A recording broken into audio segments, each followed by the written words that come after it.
Ladies and gentlemen, welcome to the Conor Talk of the day. Today we are talking about my first tattoo, and I think one of my favorite little phrases I've come up with. So, I'll give you a little backstory on this. Um, I've struggled with my own depression and my own mental health. And in my journey to get better, I found myself in this pursuit of happiness. And I realized that no matter how hard I pursued or I tried to be happy, I could never maintain it. And that really kind of just sank me in deeper into this void where I felt like it wasn't even worth trying to be happy because it was never going to be a constant. I was never going to stay happy. So I realized that I needed to reflect on the moments where I was happy. So let's say I went out and I had a really good night, but there was some ups and downs. There were some dull moments.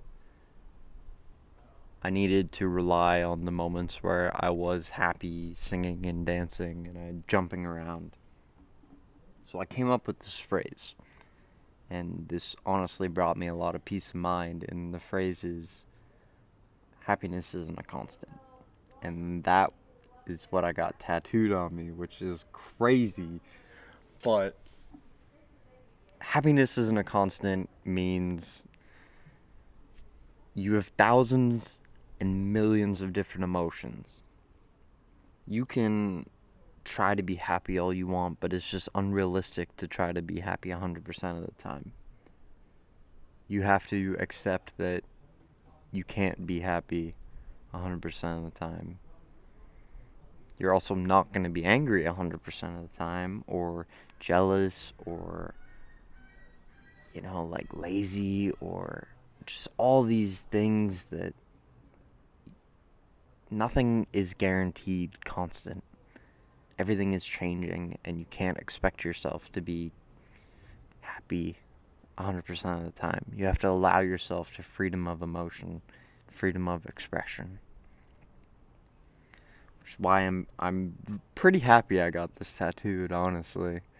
And I'm really excited that this might be my first ever Conor Talk. I've been making these for a long time, and to finally get it onto YouTube or onto whatever other platform this goes on to will make me really excited. This is something that I've kind of wanted to do for a long time. And I don't always just want to talk about philosophy or mental health. I could talk about lots of things. And I want to bring people on and hear their stories, and I just want to put out a platform for people to just tell their stories and express themselves. And sure, there's lots of platforms to do that, and there's lots of people who already do podcasts like this, but there's nobody really around me who does that, right? There's people all across the world who do that, but in this location or wherever I could go or could be, or I could meet these people that will never ever have this opportunity to talk about this shit ever again. And I think that is so cool, and I am really excited to start this next kind of chapter of the Conor Talks.